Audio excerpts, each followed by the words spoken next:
Okay, go ahead. Dwight, what is this all about? We saw a small synopsis on the release, but what happened? Right. What happened is yesterday on the streets of Huntsville, the family and residents and friends and a lot of people in the community feel like a murder took place. A young man was stopped by a routine traffic stop, supposedly no seatbelt. And at the time he was stopped, he ended up losing his life. He was choked to death in the streets of Huntsville. Where did this happen? Where we're standing now? No, it didn't happen here. It happened on one of the streets not far from here. Okay, which street? I'm not exactly sure that I have it. The family Okay, and the witness will be don't able to know. tell. And he was stopped by, and what he's did the. Well, our organization just got involved, and what we're going to be doing is investigating what took place.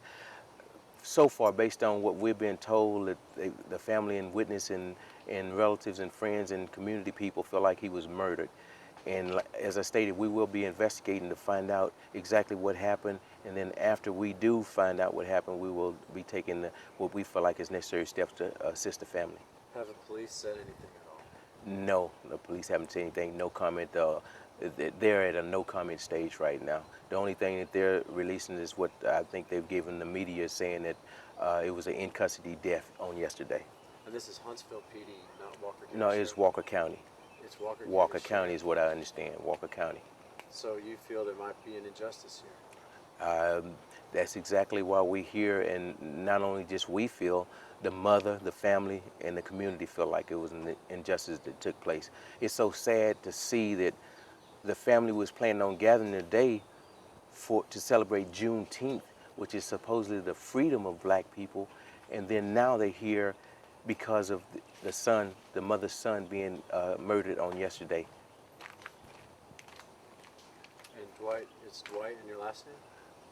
Last name is Hill. I am Hill. I'm with the civil rights organization Black People for Justice.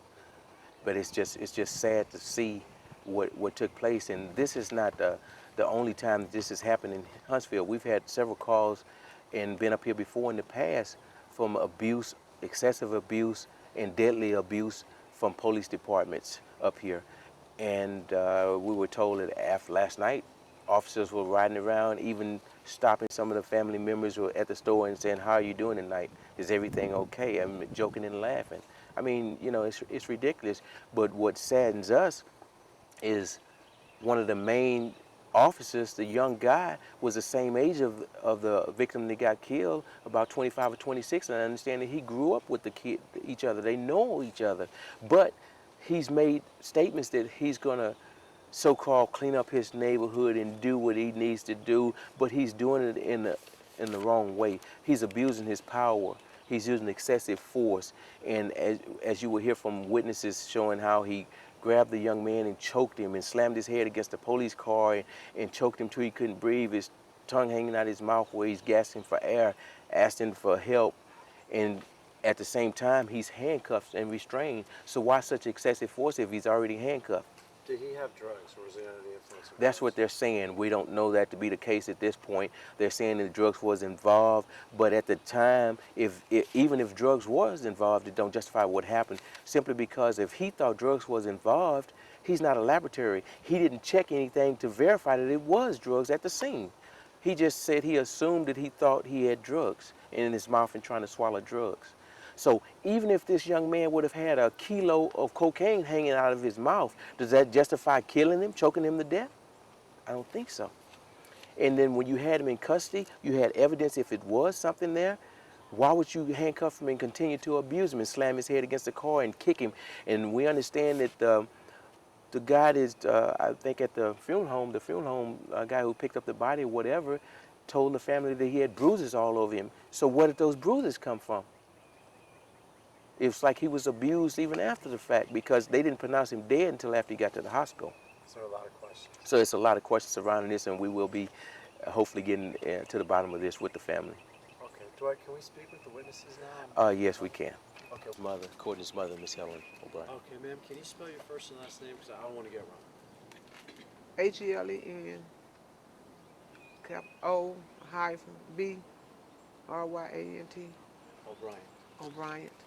Uh, can you tell us a bit about your son? What did he like to do? How old was he? My son was 25 years old, and he was a lovable, respectful person. You know, everybody liked him, and he likes to make people laugh. And he was just a straightforward person. If he had something to say to you, he tell you what he you know. He didn't hold nothing against nobody. And when did you hear about this? It was yesterday, right? Yesterday, I was on my way from work, and I got a phone call.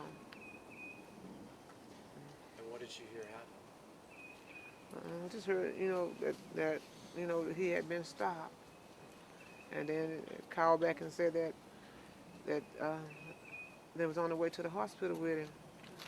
And when we got, and that was like about I guess 2:30, and when we got to we drove back, speeded back from Conroe, and when we got to the hospital, he hadn't made it there. It was like about another 20 minutes before they brought him there. And from what you understand, what did people tell you happened? We'll hear in a little bit. You know, I'm not gonna say, you know, no comment on that. What happened? I just want, you know, justice for my son. That's what I want. I just want justice for my son. How hard is this for you? It's very hard. It's very hard. It's very hard. I love him. He's my only son, my middle child, and I have one son. And now I don't have a son. I have two daughters, and his two kids. He was taken from his two kids. He have a son 5 and one 2. And I just want justice for my son. Do you think the police did something wrong Yes, I do. Yes, I do. I think they did something wrong, and that's what I want to find out. What they did wrong. I want justice for my son. here? Are you angry? You know, you get angry, you know, but then you know when you have the Lord on your side, He helps you, and you know, in my family, and you know we're a praying family, and you know, and we're close, and we're there for one another, and you know, God gonna take us through this, and God, He's gonna prevail. He's gonna let justice be served. And your son's name was Courtney. Courtney. Courtney, same last name? Uh-huh. Did Courtney he live O'Brien. here with you? No, he didn't live here with me. He had moved out from me, but he came to see me all the time. He came to see me, and every time he come, he hugged me and tell me he loved me and call me by my nickname. Which was? I don't want to say. That's okay. So that'll be Okay. that'll be between mother and son. That'll be between Yeah. mom and son. That's okay. So, Um, but he was a lovable person. Everybody loved all his aunts and stuff. They loved him because he was. And this is his grandmother right here. She loved him too. and did he His ever have sister. any trouble with police or anything? You know, I'm not gonna, you know, get into all that. You know, I just want justice served for him. That's it. And you want to make sure that. And I want to make sure that happens. It's not a secret. I'm sure they'll talk about that. He did have a criminal past, but it wasn't anything major. He had a possession charge before, but do you use that to justify what was If done? he was abused, no, that doesn't. No, justify not it. at all. Not at all. And like we stated, even if we don't know that to be the case yet because the officer at the scene wasn't a laboratory, but even if they do find out that it was some type of drugs, it didn't justify the abusive force that they used to kill him. Amen. Well, Ms. O'Brien, thank you so much. You're You're a very welcome. strong lady. I appreciate your time. You mentioned there was a witness. Right. There was a young lady in the vehicle at the time. Hold on. And your name? Give me a second, please.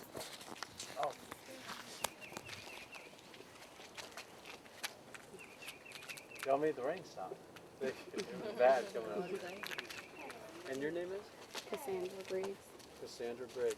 And you were in, Yes, I guess sir. you could take us back from the beginning. What happened? Okay, he was giving me a ride to work, and we got stopped by the Walker County Sheriff Officer Watson, and there was another one that he was not in uniform. And whenever Officer Watson approached the car, he stated that we were being stopped because, you know, Courtney, he didn't have on a seatbelt. And so he asked for, you know, license and registration. And so Courtney went to get the license, and then the officer made a comment, you know, what is that on your lap? You know, what is that on your mouth? And so he asked Courtney to step out of the vehicle. And so Courtney started to get out of the vehicle, and the officer just grabbed him, and spin him around real fast and, threw him in cuffs. And then he had him against the car, and he was, telling him, whatever, is on your mouth, can you, spit it out. And he grabbed him under the throat, and he was like, spit it out, spit it out. And Courtney, he was trying to spit it out, but the officer, had him so tight under the throat. And then they was like hitting his head all on the trunk, trying to, get him to spit it out. And then the next thing I knew, the officer that was not in uniform, he walked up to the car and he was like, y'all stay turned around, put your hands, in the air where I can see them. And then next time I looked around, when the officer walked away, Courtney, they had put him in back of the sheriff's car. And he was, he was trying to get out or whatever. He was, banging on the window, stomping in the car, he had a seizure, and he was trying to, get their attention. But the officers, they just was like, wait a minute. And so, they just kept on talking. And then his cousin walked up and he was trying to talk to him, but, he was having the seizures or whatever. So I don't know if he was responding or not, because at that time I was still in the back seat of the car. Was it just you and Courtney? That was it? Or there was someone else? There was 2 other people. In the car? Yes, sir. Now, you said that they kept saying spit out. What did he have in his mouth? I'm not sure. They was just telling him, spit whatever it is out.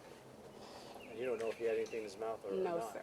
No, sir, I don't. You mentioned they were grabbing at his neck. Just one officer was grabbing at his neck. Yes, sir. What was happening? What was he doing? What was Courtney doing? Or no, what was The officer, he was grabbing him under the throat, and he was just constantly telling him, spit it out, spit it out. And Courtney was like, I'm trying. And he was, just choking him, trying to, make him spit it out. But he was already had his handcuffs on at that time. He was restrained. Were you Yes, sir. scared? So you're sitting there seeing this outside the car, right? I was inside in the back seat. Were you scared? Yes, sir. I was scared and I was crying and I was nervous because I never seen, people get treated like that. So after that, they put him in the car. You didn't see him put him in the car. You just saw No, when you sir. turned back around, he was in the car. Yes, sir. What happened in the car? Why did they take him to the hospital? Or? Okay, he was in back of the car. He was having seizures, and then the other, we was like, sir, he needs you, because he was trying to get their attention, and he was like, wait a minute. And then they just kept on talking, and then his cousin came to the scene and was talking to him or whatever. And then, they finally, was trying to figure out what was wrong with him. And so, like, they opened the door or whatever, and then, like, they finally just called, paramedics or whatever. What did Courtney look like to you? Did he look sick? Yes, he did. His face was, like, reddish, purplish. It was not the normal color. Were you worried about him? Yes, sir, I was. And y'all are friends? Yes, sir. So the paramedics came. Did you ask the officer, the deputy, what are you doing? What'd you do to my friend? I was asking them, what was going on, because at that time they took us out the car and they searched, like, all 3 of us. And, they was just back there. They just, like, kind of sort of left us hanging, but they wasn't really just trying to help him or anything. It's definitely a lot of unanswered questions, and I'm sure we'll get to the bottom of it. You just want to kind of give a brief statement at this time, and that's. So Cassandra, and then you saw him. An ambulance came and took him to the hospital, and that's the last time you saw him. Yes, sir. What do you think happened? What do I think happened? From what you saw, did the police?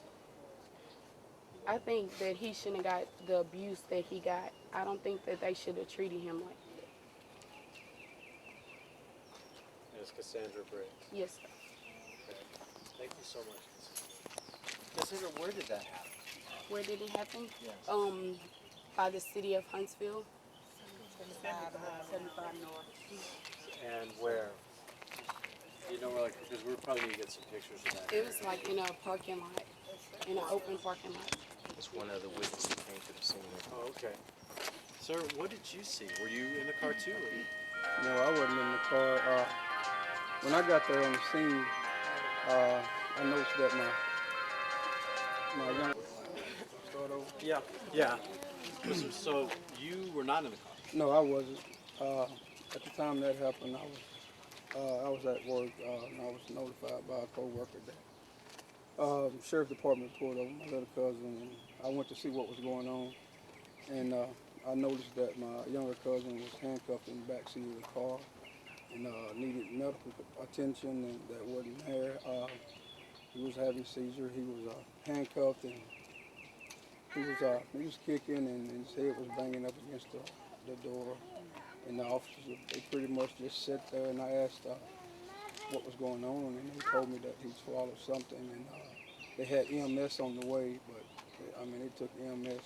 It seemed like it took them forever to get there. But I mean, I thought the officers would know how to do some type of medical attention if, you know, somebody's having seizures or something like that. But they pretty much just sat there, man, and didn't do anything really.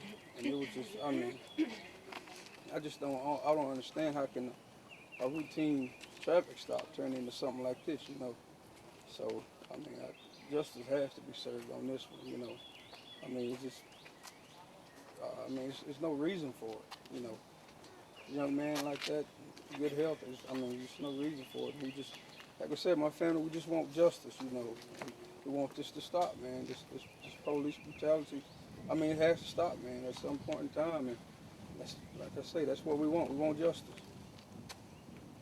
And so you got there and you saw it. So did you see the ambulance leave? Yeah. I mean, after they arrived on the scene, the first EMS, he pretty much just, and he walked up and he pretty much just stood there. And I asked him, you know, was you gonna do anything, or you gonna sit there and look? And he turned around and gave me this awful look. And I say about 5 minutes later, the EMS, the other one, showed up, and they was able to remove him from the car. By that time, he was already bleeding from the mouth and the nose, and they put him on the stretcher with handcuffs on, and that's how they loaded him up in the EMS with handcuffs. So I mean, he was no threat to him. I don't understand that, the handcuffs. So I mean, just something has to be done. That's it. Something has to be done. And your name is, sir? Terrion O'Brien. Terrion O'Brien. How do you spell your first name? Terrion O'Brien. Okay, thank you, Terry. Where on 75 was that? You know, 75 North, City Service Center. By the city, right by the fire station, though? Right next to the fire station, though? Well, fire station number 3 is there, I think. Okay. So from here, you got to get on 75 and keep going north? I think with family, and you can see the show of support, the family needs some questions answered. You know, like you said, a routine traffic stop end up in a loss of a life. But this is what concerns us, not only the fact that he died while in custody. Who's going to explain about all the bruises that supposedly is over his body that the family was told by the people who picked him up and take him to the funeral home about bruises over his body? So if he got stopped for a routine stop and got choked and abused and slammed all while he was in custody, what about the bruises on his backside and that kind of stuff? So we don't know, evidently, was it additional abuse after he left the scene or what? You don't know? We don't know. That's what. And did he die at Conroe Regional? Was it Conroe I Regional? think they pronounced him dead at the hospital. I don't know if he. Okay. What did they, from there, did they take him to the funeral home, or are they going to do an autopsy, did they say? They took him straight to the hospital, and then thereafter, supposed his body going to Dallas for an autopsy. Okay. But this is what concerns us in the family as well. We have a problem with a public place being the hospital denying access for all his family. He had family members that was there, and they didn't want to let him in. Which hospital was it? Huntsville Memorial. Huntsville Memorial. Right. And they denied them access. This is not the first and only time, not going to be the last, but a lot of things like this happen here in Huntsville. But, you know, Right, nobody says anything, nobody speaks out. thank you all for coming out in bad weather, so hopefully. Weather's not bad here. It was horrible. Oh, boy.